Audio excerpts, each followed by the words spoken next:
gives me great pleasure to welcome Joanne Julian to our program. Thanks for being here. Such a pleasure.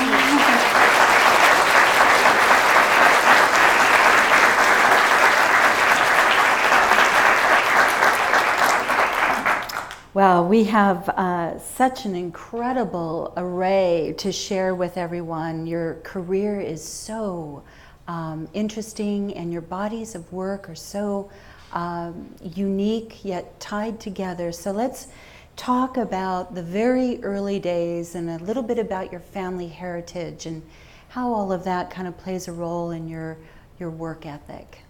Tell us about your mom and dad. Aren't they gorgeous? They were the most beautiful couple. Very straight arrow, fairly conservative, lovely, loving parents. And we grew up in Sherman Oaks, my sister and I. And, you know, we had some structure and a lot of responsibility. We had chores. We obeyed. And your family heritage, talk a little bit about the, your family heritage is from Armenia. Right. And your grandparents were actually immigrants. So right. Talk a little bit about that. Both of my grandmothers immigrated. My father's mother was a stowaway on a freighter, and they had to really make their own way as teenagers. Both families were in the sewing businesses. My grandpa was a tailor. Both grandmothers were seamstresses and lace makers. And your grandparents were escaping the Armenian massacres. Yes. Yeah, around 1917. So the trials and tribulations of that, of course, passed on to your mother and father. And your mother, interestingly, grew up in an orphanage. Right. Yes, there were some challenges. Yep. My grandpa had an untimely early death, and Grandma had to go to work full time. So my mom grew up in a Catholic orphanage, and she had a lot of discipline, which she sort of transferred to us. So you mentioned you and your sister. Here you are, yeah. just adorable. And you're the one with the little impish smile. Yeah. So I understand your mom was very cultured. She talk a little bit about the art influence as a child. I think my mom wanted to be a dancer, but she didn't have that opportunity in the orphanage. But she made sure that my sister and I had a lot of cultural enrichment. We went to the ballet. We both had a lot of ballet lessons. We both had piano lessons and art lessons. My sister became a college professor and a concert pianist, and I became a college professor and an artist. You know. And you also gained your love for the garden from your father? Yeah, he was a splendid gardener. He was just very meticulous. I used to love to be in the garden with him, even if it was weeding. He had a beautiful rose garden, azaleas, you name it, dichondra lawn. Wow. It was incredible. Yeah, we couldn't play on the lawn. And this is a photograph of one of your gardens. Yeah, no lawn. Yeah. I have a gravel pond, yeah. So tell us a little bit about the early days. I understand your talent for art was apparent very early. Yeah, well, really early, my mom used to take us on Saturdays to Miss Jean's. And Miss Jean had a little workshop where we would paint on plaster casts. And I was just in pig heaven over there. I loved doing it. It was fun. I hadn't a care in the world. And I guess early on I decided that's what I was going to do. But you know how kids are. You want to be everything. You think anything is possible. But I made the decision early on I wanted to be an artist. And Miss Jean said to your parents that you were going to be an artist. That's right. She did. At age 6. Yeah, it was crazy. So now, being the practical parents that you had, how did they take the news that you wanted to study art? Yeah. here was the phrase, you better have backup. Yeah. You know, Dad was the practical one. He wanted us to take typing and shorthand. Mom was a legal secretary, so if all else failed, you know, we could get a job typing. Yeah. You know, and we both did. We both got typewriters at junior high for typing 60 words a minute. And that comes in handy, especially when you're, you know, putting out submissions and becoming an arts administrator and a teacher. So we have a very small selection of very, very early work, early college work, literally your first year. Right. And what's so interesting is you see the evidence of your love of line and line quality. So talk a little bit about this piece. Well, as you said, my dad was a gardener, and at one point he decided we were going to have 2 palm trees in the backyard, and they were supposed to not grow any higher than about 5 or 6 feet. But they grew up to the telephone wires, and so this particular section was at eye level, and I drew that little section of the cut palm fronds for my Drawing 1 class. I was about 17 then. And drawing from life. Drawing from life, yeah. Which you still do. Yep. Life drawing? Yep, that was the second semester. That was sort of a rude awakening for a nice little conservative Armenian girl. So a nude model? Yeah, nude model, oh my goodness, you know. And that was the girl, you know. But you got over that pretty quickly. Yeah, yeah. And then we included this one because it has a quality in it that we want to emphasize. Tell us what's unique about this piece. Well, I don't want the audience to get the wrong idea. I'm not a particularly dogmatic person. But I was taking an anatomy class, and we did a lot of very meticulous drawing of bones and layers of muscle before you got to the skin so that we could understand what the volume was about. And so it was a highly technical class. But one day the teacher came in and said, you know, don't you guys have any feeling at all? And, you know, we were sort of dumbfounded because we were pretty much in that small technical box.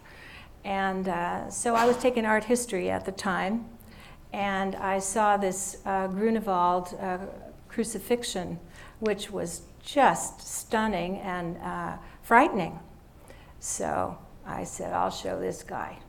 So I did my version of the crucified figure there and used my hands. You know this piece from art history. It's emaciated looking. So I used my hands to make the ribs. And I utilized that technique much later in life. And in pushing ink or pushing paint, you know, literally drawing taking it away, rather than adding it. Drawing with your fingers. Yeah. So you were married at one point. Yep. And your marriage resulted in a beautiful daughter. That's right. That's my daughter Suzanne, who's sitting right here in the front row. Which is, and it's wonderful that she could be here to support you in this. Such a and the two of you. What strikes me as one of the most amazing things about you is you not only carried on a successful studio career, but you also taught full time. Yes. And also reared as a single mother your child. Right. Was able to provide for her private school. I mean, you did a lot of things which, you know, usually artists are leaning more in one of those categories, let alone maybe 2, but for 3, that's very unique and really something that is quite admirable. Well, thank you. I had very, let's say, encouraging parents that had a lot of expectations. Yeah. And that keeps you on the straight and narrow. So let's talk a little bit about your formal education. Okay. Share with everyone where you went to college and what your college experience was like. You know, I went to Cal State Northridge. It was called San Fernando Valley State College then. And I had a marvelous array of teachers. And I loved college. I loved high school. I liked school all the time. And I had some very exciting and encouraging professors. I know there's a couple of them here tonight. And they had expectations too, and always put us in a position where we had to challenge ourselves. And I'm still very, very grateful. And you studied printmaking and sculpting. I did. I majored in both of those areas. I was so paranoid that I wouldn't get a job that I did the major in print and sculpture, and I was a literature minor and a Spanish minor. So I figured if I couldn't get an art job, I could teach in the inner city because I had 2 languages. You know, I was just determined, you know. Which is really wonderful. Yeah. So you got a graduate degree at Northridge. I did. And then you went on to Otis. Right. About 5 years later, I taught for 5 years, and then I saved the money to get an MFA at Otis. Fantastic. Yeah. So we're going to look at some very early work.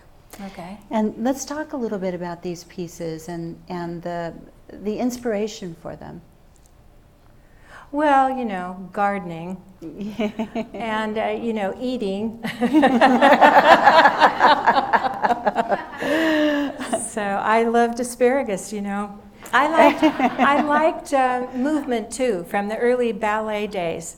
So whether it's these asparagus or palm trees that come a little bit later, I seem to like a lot of movement in the work.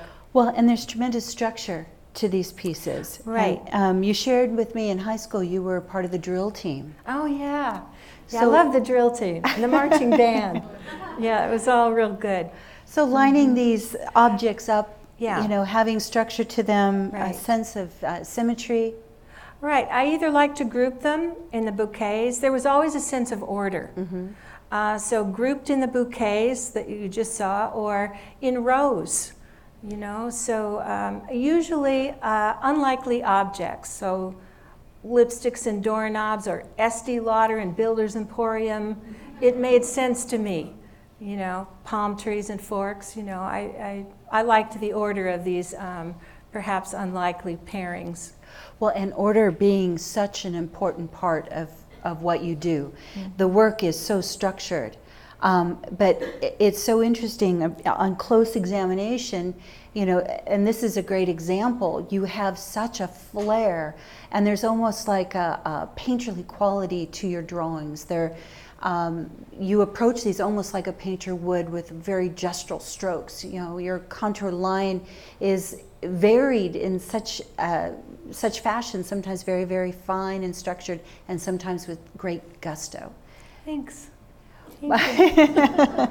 So now, are you thinking in terms, in more of a term, in terms of being a painter, painterly like, or more as a printer, in like a printmaker's style? You know, I think everything counts. I think I was really lucky getting my MFA in painting. You know, all of it is food for in the pot. And certainly being a printmaker helped me think about negative space and the efficient use of black and white. That helps a lot. And many, many years of drawing, it all counts. I think there are lots of things that you can share and learn to integrate with all of the different media. Well, one thing we want to talk about is your approach to teaching, and when you decided you wanted to teach and how you applied for those jobs. Oh yeah, that's a great story. You know, I was crazy. At the time, you know, I just couldn't fail. I was willful. So at the time I applied for a community college job, there were 71 colleges in the state of California. So there were no advertised openings. So I applied to all 71 colleges with a syllabus, a lesson plan, a cover letter, and examples of my work. You know, it's nuts. And I got 5 interviews, and I got 5 jobs. That's pretty impressive, yes.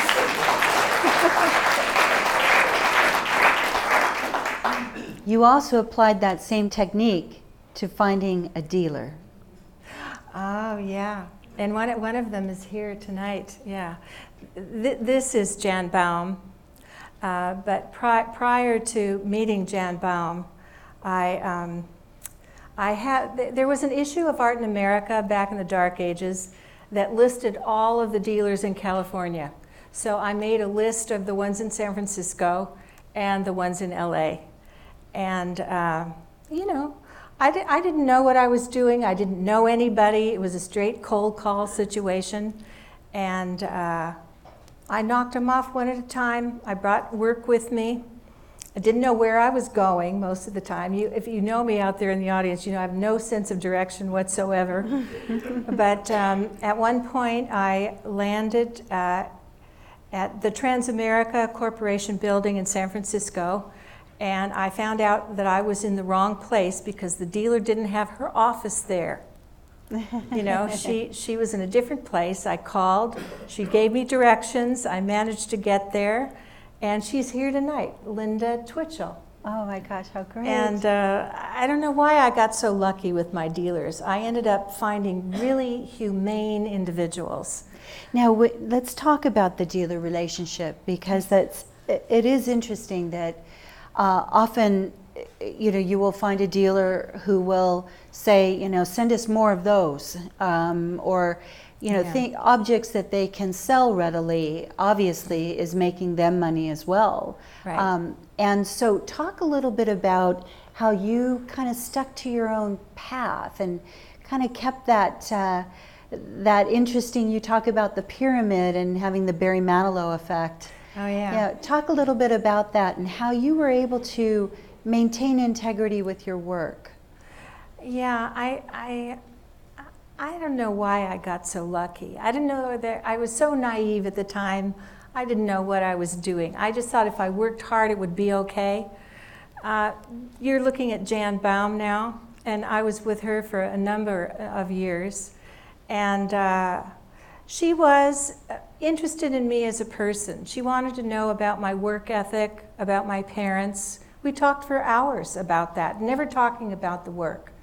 And I had 3 major one-person exhibitions with her and a number of group exhibitions.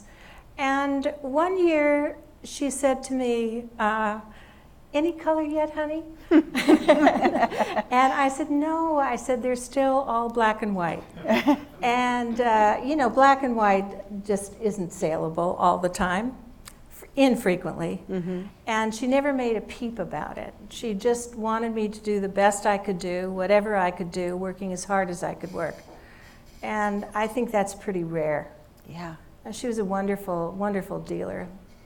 You also had a pretty interesting epiphany, just when you realized that the art was a commodity. Oh, yeah. Yeah. That's not such a good feeling, that it really doesn't matter how good you are. That's just dreadful, you know, particularly with my family's work ethic. It's just like, I was working with Neil Menzies at the time. We worked often together, and he was selling overseas. And mostly they were terribly interested. The buyers were interested in how old you were, how hard you worked, how long you would keep producing work, and how fast your art would appreciate and make them money. So it really didn't, it was a kind of a rude awakening. Oh, you know, it was a commodity. It wasn't so much about your soul. You were making an object for sale, you know. I didn't think about that so much. You know, if I could pay their studio rent, that was okay. Yeah. But it was much larger than that. You've worked with some pretty amazing people, and another one is here tonight. Right. Beautiful. Betty Ann Brown is here tonight, and a wonderful curator and art historian and writer. How did you meet Betty? We met at a joint birthday party when we were 30 years old. We were both teaching part-time at Northridge, but we hadn't, I think Betty was full-time actually, weren't you? Yeah, I was a part-timer, because I was at College of the Canyons full-time. And there was a woman who ran the slide library who used to like to get the women artists together. And we had a joint swimming party. I mean, we were at the swimming party together wearing the same adorable black bathing suit. Yeah. Looking very svelte, by the way. I'm sure. I'm sure. And Don Mccarty. Yeah. You know, I met Don Mccarty many years after I was an admirer of his skill. He has an uncanny hand. And as a student and graduate student, I would look at his work and marvel about how far he got with such an economical move. And I never realized when I was in my teen years that one day we'd have joint retrospectives together. That was just the thrill beyond belief. And curated by Betty Ann and Phil Morrison, who's also here today. Phil, thank you, Phil. Yeah, gosh, and what a thrill for you to have a joint retrospective with someone you admire greatly, and to actually sit for him.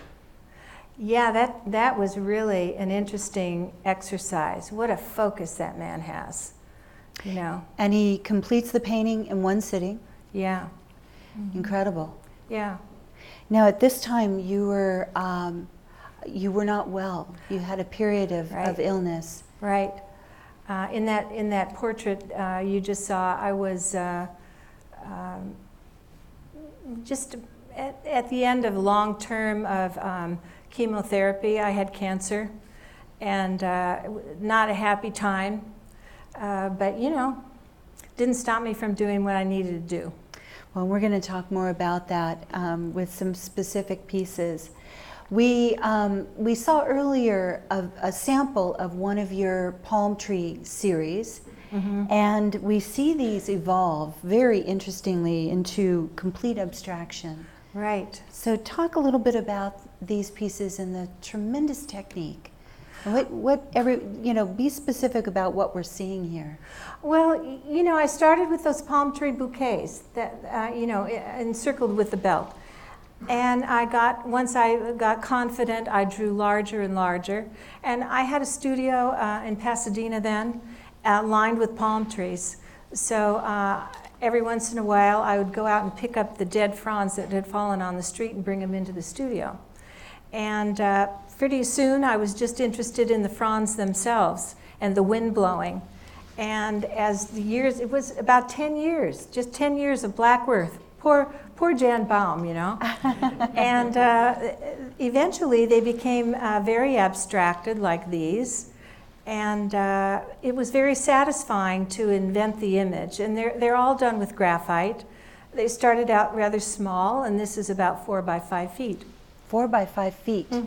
So akin to what we're seeing on stage. Right. Works on paper. Right. They're fabulous. Absolutely fabulous.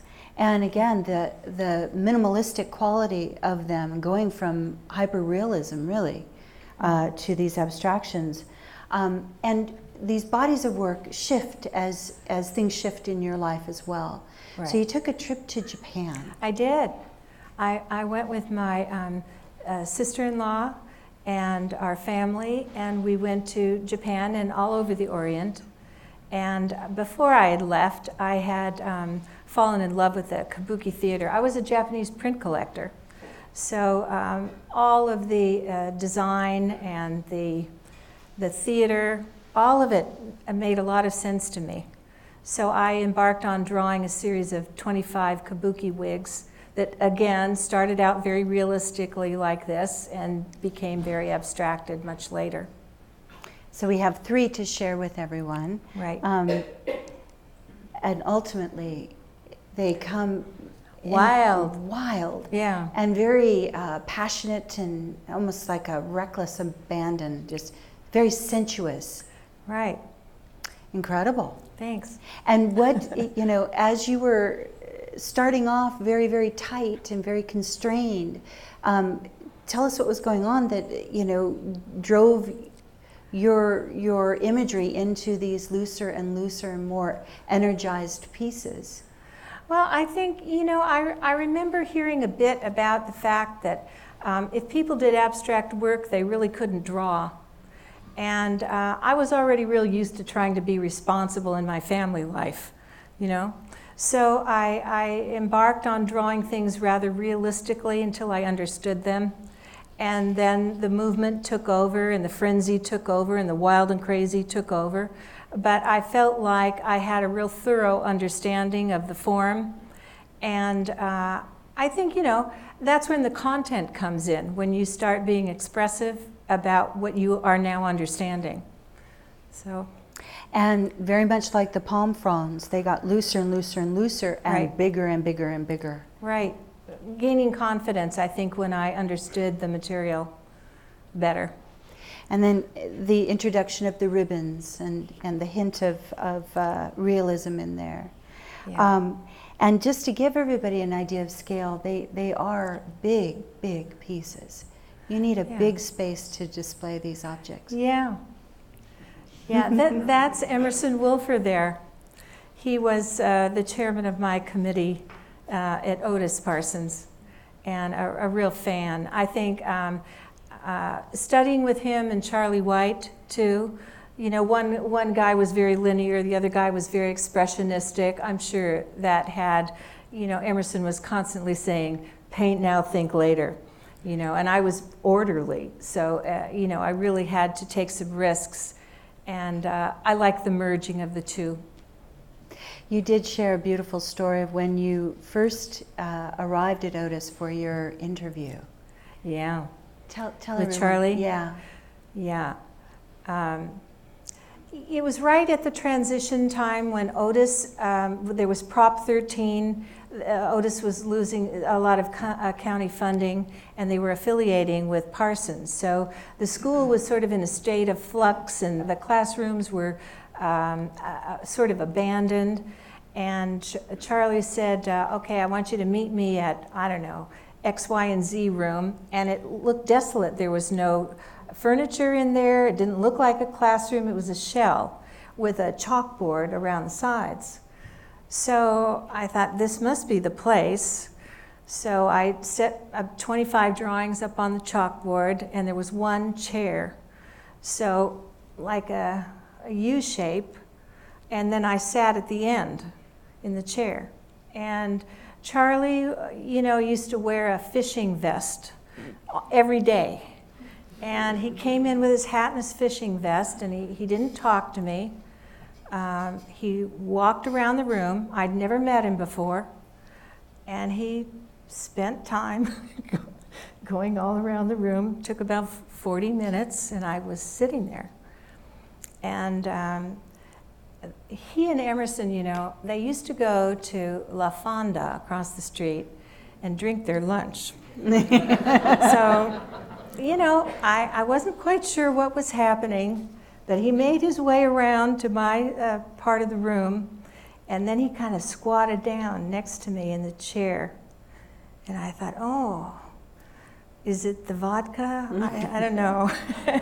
And then he came up kind of close to my face, and he put his hands on my face like this, and he said, I have only a couple of things to say to you. He said, these are the most beautiful drawings I've seen. Please keep doing them. And I wasn't quite sure what to make of that whole thing. It was just kind of weird to me. And about a week later, I got a call from Emerson, my painting instructor.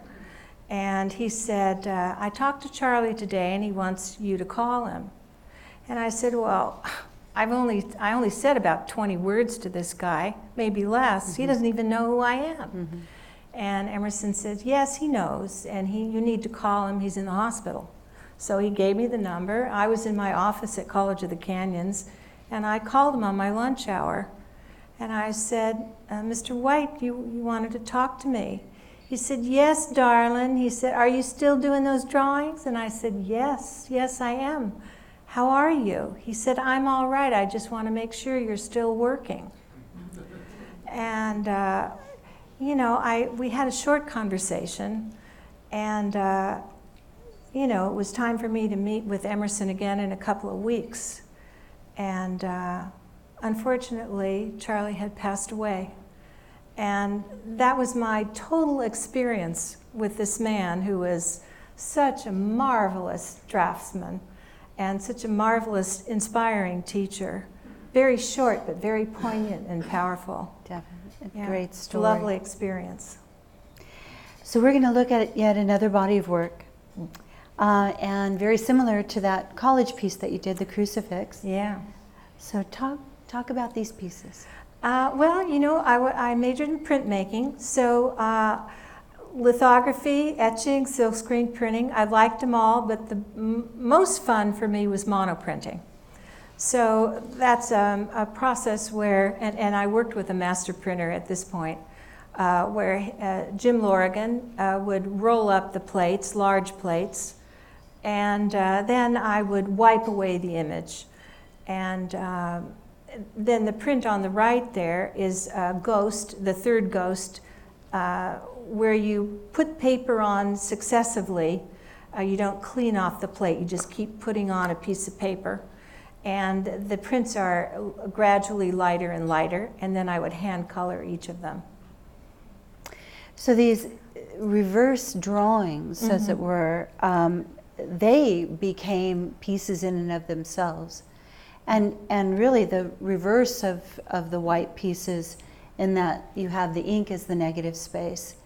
And these are almost like a relief almost. Right, you know, hands, arms, fists, it's great tools, you know. It's great. No pencils, no sketching, no erasing. It's just, you know, you really have to focus in because you can't fix it. That's it. And be in the moment. That's right. And are there mistakes? You just start again. The master printer is right there rolling out another one for me. And then I applied it to painting. You know, this is an image of me doing some underpainting in the studio at home. So that's totally random. You know, I just put it on, that paint now, think later thing. I just laid it on. And then you ink it up. And then put a layer of a dark Prussian blue on top, and then wiped away, in this case, koi. Yeah. Fabulous. Absolutely fabulous. So when you're working on these large drawings, when you, like the piece here on stage, if you make, quote, a mistake, do you erase? Do you take any precautions in protecting the paper? How do you tell us a little bit about your process? Well, erasing on this paper is not such a great thing. It's Arches paper. It's 100% cotton paper, and there's a nap. And if you get your hands on it, the oil in your skin, the nap will rise if you use the eraser. So I go to Smart and Final with Susie's godmother, and I get these, what do you call those? There's sheets that you wrap the hamburger in. You can buy about 1,000 of them in a box. And I keep those in the studio, and I cover all the paper so that only the area that I'm drawing is exposed. And I'm very protective. And you know, I have to have 2 tables together when I draw a piece this big. So it's really kind of doing a dance around the table so as not to abrade or destroy the paper while I'm working on it. And you know, with the graphite, you know, I can make a mark. I don't go like that the first time, but I kind of get the general area where I need to aim. And in something like this, you know, I'm not drawing a palm tree anymore, so I'm kind of make it up as I go along. I don't know what it's going to be, but I just start and keep going. So are you laying out the whole design? No, never do that. So that's interesting. That's the wonderful kind of spontaneous part about it, to be able to work at both sides of it, so that if there is something that I need to learn and understand, I will do it absolutely thoroughly. And then when it's time to make it up, you know it so well that you can almost anticipate how a thing will bend or how it will not. Or, that's why we took all those design classes, for heaven's sake, to make the page interesting and consuming, and to envelop the viewer. Well, and allow your intuitive nature to take over. Right. So we see a combination of that in the Koi series, where you have that happenstance, the underpainting like we saw earlier. So talk a little bit about these monoprints and combined with drawing. And again, we're seeing the underpainting through there, so there's that thrown ink technique. Yeah, it's mindless, really. Like I had mentioned before, it's totally mindless. And I know it doesn't seem that way. No. I'm really paying attention when I wipe the fish away, however. And I don't think it can be done that spontaneously if they weren't drawn many, many, many times before. You actually, or I think I should say, I actually, it's like my friend Linda Williamson, who's sitting in the audience today, when she saw me drawing a bug, and she said, how do you do that? And I said, well, you have to be the bug, and maybe the fish, I used to be a swimmer. Maybe it has something to do with, being the fish, or going down to the Pacific Asia Museum and watching the koi all day. There's just something about it where you can assimilate that information and be the thing. That helps me. But it doesn't help without drawing it 100 times first. They have to have both things. So the pigment, the color underneath in that underpainting, as you are prepping your surface and creating that underpainting, I understand that there are times where you will do this underpainting and then wait some time before the paper tells you what you're about to paint. That's right. Yeah. Sometimes I'll just spread them out all on the floor and make random marks. And in printmaking, it's a little bit different than in painting, because you're working on the same surface in painting, but when I do a print like this fish print, I will do those random marks on the paper itself, several. And all those papers end up in a pile, and then they get soaked in the water bath. And work on the plate, draw the fish, and then whichever random piece of paper comes up at the time gets turned upside down on the wiped plate. So that's a different sort of method than working on the painting, which is the same surface all the time. Sort of a secondary randomness, because you don't really know how it's going to line up. And you may get 2, 3, maybe 4 runs off of that one plate? Yeah, maybe 4. And they're all different because each underpainting is different. That's right. That's right. Sometimes if they, I worked on some fish at one point, and there were spots, and the spots didn't make any sense to me. So I saved them in the drawer, and until many years later I was working on some botanicals, and I paired them with the botanicals. Again, another random situation. Well, it's also interesting to note that you, at a very young age, you had eye surgery. And That's right. You only see out of one eye. That's right. I was born with cross eyes. My right eye turned in, and they could fix it so that it looked normal. But I've never seen out of it well. I have no depth perception. I can't play pool. I'm not inches off, I'm a foot off. And when we would, my sister and I would go to Balboa in the summertime and go to the little, you shoot down the little dolls, or you put the coins on the plates. Remember those things? Never happened for me. Never went home with a stuffed animal. No, not for me. But you get amazing depth within your work. I've never known it to be any different. So I don't know that it's really a handicap, except that when I'm thinking about 10 other things and I'm running from one place to the other, I always get black and blue on the right-hand side. That's the way it goes. So let's talk about breast cancer Okay. and being thankfully a survivor. Yes. We have a series of very dark work that you were working on during that time. Yeah. So tell everybody a little bit about the experience for you. Well, you know, it's kind of a difficult time, I think, particularly because I was raising my daughter on my own. She was about 10 at the time. And, you know, I had a kind of a full plate. So life was kind of difficult going through treatment. However, I worked at an amazing college where my colleagues, I don't know how these people, you know, they roam the planet and they move about the planet in ways that are so angelic. I was quite ill with the chemo, and the radiation was a little tough, and the surgery wasn't all that fun either. But my colleagues cooked for me. There were 3 women at the college. College of the Canyons. Right, College of the Canyons, and they organized a food bank, transportation, and I didn't go to a market for 7 months. 7 months.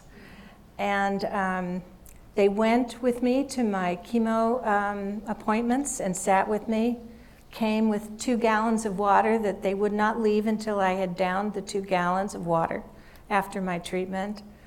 And they just loved me. I don't know why. You know, I've never run into people like this. There were 200 people. Amazing. 200 of them helped me. And they were all cooking special meals that were easy for you to digest. Easy to digest. And everyone put together a cookbook from all these recipes. Actually, my daughter and I would sit at a little counter in the kitchen, and there was a list of who cooked and what was in the containers. And before we ate any of the food, we would write our thank you notes. And one day, Karen Woods, who worked in the personnel office, made an amazing quiche. And my daughter and I were talking about how good it was and wishing we had the recipe.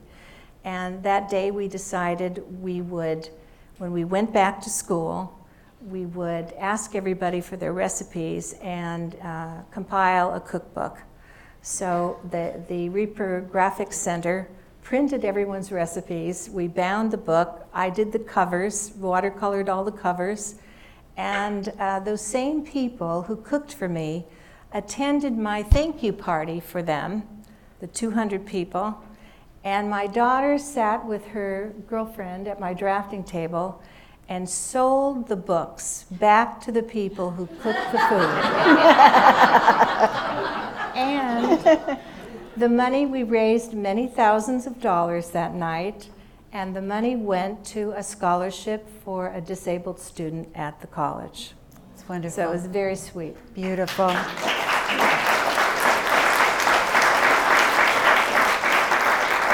Now, you experienced your mother's breast cancer. Right. And it was a frightening experience. Right. You decided to share with Susie what was going on. Yeah. In my mom's time, they didn't talk about things so much like this. And so I was very much in a quandary about what was going on. Her treatment was far more severe surgically than mine, and they didn't even have chemotherapy and radiation then. I thought the whole thing was appalling, what happened to my mom. But, you know, she lived out her life many, many years without any problem whatsoever. With Susie, I thought it would be a good idea if she saw that everything was okay, so she wouldn't have to worry about what she didn't know about. So I introduced her one time to my surgeon, once to my chemo doctor, and once to my radiation doctor. And she was 10 at that time? She was 10, about this age. And she, I had Kaiser. I would go down to Kaiser Sunset. There was 100 people in the waiting room waiting to get their little jolt, you know, including small children who had no hair and were riding their big wheels around the waiting room. And not long after Susie had that experience, she made this declaration that she was going to do something to cure or treat cancer one day, to make it better. And her profession now? She's a nuclear physicist in cancer treatment. She makes cancer treatment. Pretty in incredible. Radiation. Incredible.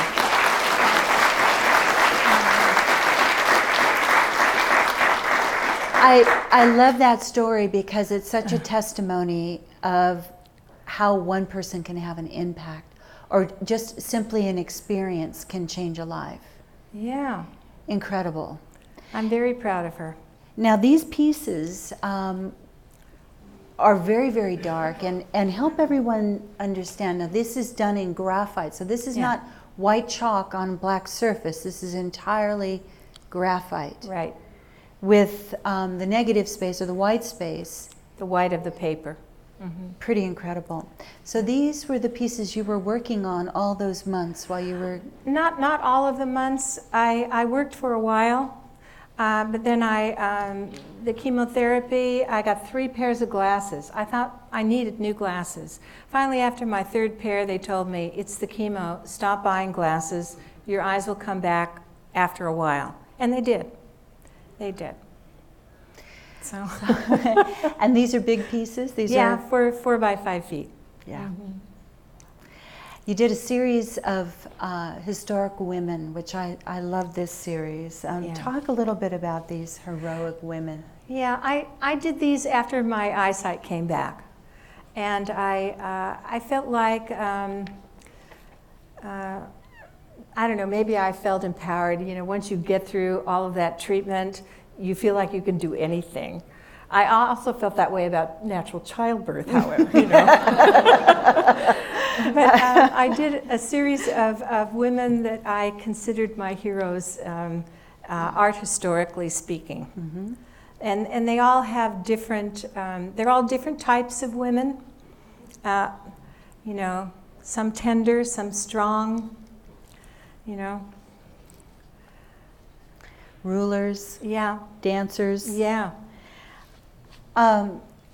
Now, we keep touching on College of the Canyons, but help everyone understand, like you said you were multitasking. That's kind of an understatement. So let's talk about what your job responsibilities were in teaching and the subjects that you taught at College of the Canyons. Oh, yeah. And at Northridge.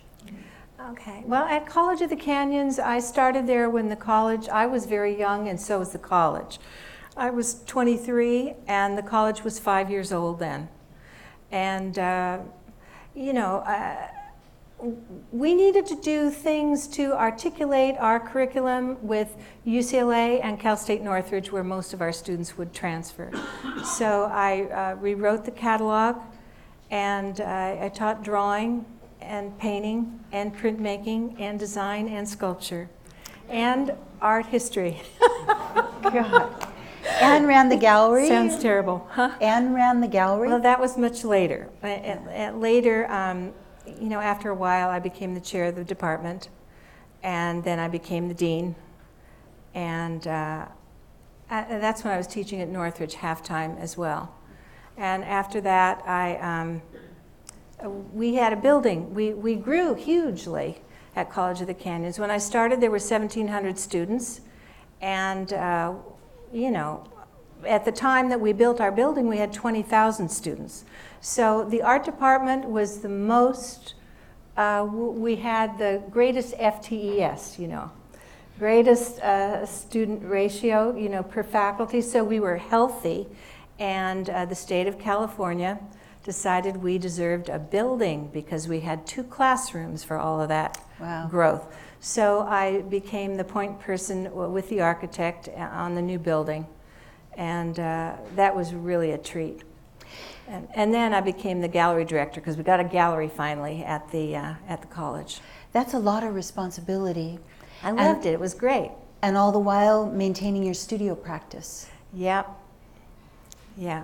And an impressive list of shows. Yeah. Thank you. So we're going to see I had a real cooperative daughter. You know, I used to wake her up in the middle of the night and say, we have to go on an adventure. You know, it was like almost midnight, and I'd put her in the little, you know, I had one of those sacks, you know, you carry your baby on the front of you, and she'd go from that sack to the cart seat and then back in the sack, and I'd go up the stairs at Neil Menzies and deliver the project. You know, that's how my daughter got through private school. And Neil Menzies had a very interesting series of exchanges, international projects, hotels. Right, he was major great. additions. Yeah. The 70s and the 80s were great for the art business. Oh my God, it was wonderful. In Europe and Asia, we did a lot of wonderful projects together. I was very lucky. Yeah, very lucky. And many people may have seen some of your work in some of the hotels. Maybe. Yeah, we'll get to the Circle series in a minute. Okay. But I do want you to share with everyone the technique in creating these drawings, the very linear pieces. Okay. These are very interesting. This was a project, actually the series that Neil worked on, worked with me on for Mitsubishi Corporation. They were all abstract pieces, all very linear. In the past, you've seen, you know, all has kind of freehand gestures, but this was all done with a T-square, graphite on black paper. So this is the major OCD problem I have, you know. So I can go crazy, and also, you know, you wonder if there's something going wrong up here. And so varying the weight of the line creates Right. that interesting contour. The contrast between the darks and the lights, really beautiful. And we have one in gold as well. Right. Now, talk a little bit about these splashing techniques and the process in creating those splashes. Yeah, it's hard to tell in this one. It looks like it's on top, but the splashing is always done first because, you know, it just couldn't happen. It's such a risk to put that splash on. So I actually draw around the splash. That's pretty impressive. Yeah. And, you know, we have a number of artists in the audience, and, you know, all of them are thinking, my God, that is incredible. Because it really is. And to see it in person, and just like seeing the pieces that you so generously brought with you, and I don't know if everyone saw the piece in the foyer as you come in. Oh. Absolutely take the time to look at these pieces because they are incredibly impressive up front and close. So you did a series relating to Zen and a Zen Circle, the Enzo.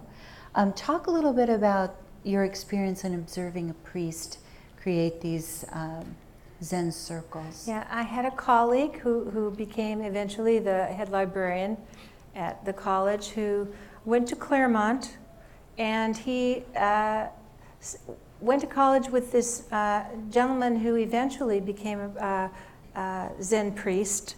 He lives in Japan. He has a large area that he oversees. And he comes back to the United States every so often, every year or a couple of years, in order to recruit priests. And he always has a meditation situation where you can join him, and he leads us all in a meditation. He also does sumi painting, and my colleague suggested that I go and see him. And it was a real remarkable situation to witness. He really did. He wasn't an artist, you know, he's a priest. He doesn't care what it looks like. He is the thing he's making. And it was really something to witness someone who doesn't have all of the, all that preconceived notion of design or art, or is it pretty, or is it good enough? None of that matters to him. And in a sense, he is the most authentic, making this circle, which is, you know, surrounding the purest state of mind. And I gained great insight from watching him. And I embarked on my own. Now I don't pretend to be any, you know, I'm not a Zen person. you know. And you're not a Buddhist. I'm not a Buddhist, no, but I can focus. And I like the notion of the Zen Circle. I think we need it today. We need peace today. So these Zen Circles, the series of over 100 that I did over a period of 10 years, have very much to do with my 20th century take on it. And many of them are different. They're combined with different things like the ropes in front of the Shinto shrines, or collage of another Zen circle, you know, looping in with another Zen circle. And again, these are big, so give everybody a sense of perspective. They're you know, the normal arches, paper size, 30 by 42, 42 by 30. Yeah. And we see the stroke. We see the direction you're going in a clockwise fashion, always in a clockwise fashion. Yeah. And some of the bigger pieces, you're actually standing on the paper. Right. The larger pieces, I stand in the middle of the paper with white socks on, and I use my old house painting brush, my favorite one, and simply turn, making the circle. Like a compass, a human compass. Yeah. We see how you load the brush as well. In some instances, you're using multiple colors, metallics and so forth. Now, you had another medical issue during this series. Yeah. I thought I was done with the cancer, and then I got run over by a car, and both my legs were broken. You know, it's just like that. I was helping a stranded motorist. My daughter had just graduated from Boston University, and we had just come home, and my gardener was there cutting the lawn, and he was very warm, and it was June, so I went out with a glass of orange juice for him. And I gave him his juice, and on the other side of the hedge on the street, there was a kid banging underneath his car with the hood up. So I thought, oh, maybe he needs a cell phone. So I went out to see if I could help him. And there was a woman who thought there was a flood on the street. And I think she was having a little problem. And she was going full speed in the parking lane. This is on Coldwater Canyon. And she ran into the red car with the hood up. Luckily, he was within the wheel wells. But unfortunately, his car was pushed forward and ran over both of my legs as I was approaching to see if I could help him. So you were, you could not walk for a year. That's right. I couldn't walk for a year. And my daughter had just applied to graduate school, withdrew all of her applications. Eventually I had 4 surgeries to put my legs back together. And she stayed home. I had a hospital bed in the den. She stayed home from school. It took 2 people to move me. It was really pathetic. So we had to have a live-in nurse and Susie. But at a certain point, I had a Ron wrist desk in my studio then, and at a certain point, I managed to get myself, scooterama, you know, into a wheelchair. And then I would scoot into the studio, which was adjacent to the den, and I got so that I could draw about an hour or 2 a day, and then get back in. And I had these, you know, braces on my legs. It was maneuvering, but it was manageable. So I did that for a while. At the end of the year, I went from the wheelchair to the walker to the cane. It was doable. I went back to teaching, and she took a job at the college as a physics tutor, so she could make sure I could get wheeled around where I needed to go. Incredible. Yeah. And to keep working throughout that period, not just in the studio, but also teaching. It's good to have distractions. Yeah. Right, Betty? Good to have distractions. Yeah. Then you don't think about it. That's the worst thing you can do, is feel sorry for yourself. Stay busy. Mm-hmm. Well, we have pictures of your studio. You have 2 studios. So you do split your time between Studio City and Mandalay Beach. Right. And you have an incredible garden in both locations. That's a constant inspiration. Thank you. Let's talk about the ravens. Well, I don't know, I hit 60 and I don't know, I got lucky, you know, I lived. But a lot of my friends didn't live. I had a longtime love who passed away, unfortunately, early. And I had a very dear friend whose children went to school with my daughter. And I guess in order to move through the grief, I worked on the ravens. And they are homages to some of my dear friends who passed away. And they look very violent and almost, you know, they're disintegrating before your eyes. They're very metaphorical, very powerful, very emotional. Yeah. We have a lot of ravens out here. I like to call them ravens. They're really crows. But they're very smart, as you know. They're very clever. I think the anger is mine. You know, I was terribly angry at the loss of my dear friends.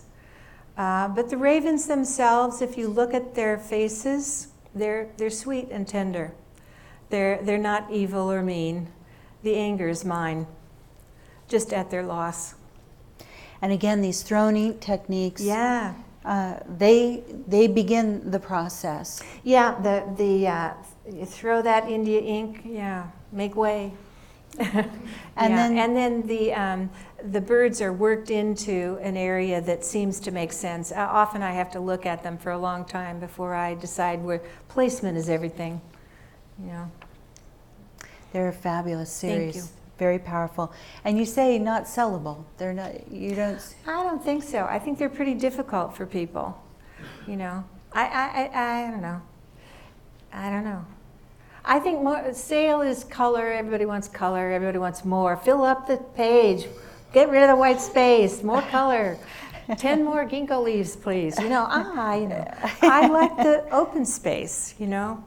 But then on those commission projects, you've got to do what they want because it's art to order. Yeah. You know.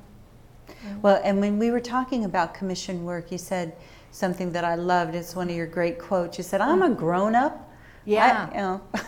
I needed the money for private school. Yeah. Yeah. Now, this is a very quiet series that you're doing now. Yeah. Well, my daughter turned 30, and she got her medical license. And all physicists love, you know, looking at the stars. So I took my daughter it ended up being a combination birthday thing for her, I think it was her 31st and 32nd birthday, and getting the medical license. I took her to Australia with a group of other scientists to see the total eclipse of the sun. So in that year prior, I did a whole bunch of skies, just sort of prepping myself for the event. And that was in Australia. Right. Spectacular. So often we find artists that start very tight and, you know, almost, you know, the super realism tends to get looser and looser and looser as an artist evolves. And in your case, it was the complete opposite. It got tighter and tighter. Well, I think through each series, you know, I start tight and then get loose and then start tight with something else and then get loose. But I think that for the last 5 years that I've been here, I have retired from teaching college, and I'm the boss of my life now. So I love gardening, and it's peaceful. And this community seems to be quite selfless and peaceful as well. So I think the work has a sense of calm and a lack of frenzy that was part of my life earlier. So I think rather than tight, I'd like to say it's just calm and peaceful. And inspired by your surroundings. Yeah, particularly my garden. Incredible story, and so inspiring. Your whole life has been so inspiring. I feel really lucky. I sure appreciate the opportunity. Oh, Such a humane group of folks you work with. wow. I'm really appreciative. Thank you. We're honored. So we're so grateful to you. Thanks for sharing your life with us. Thank you. We're the ones who are so grateful. Thank you.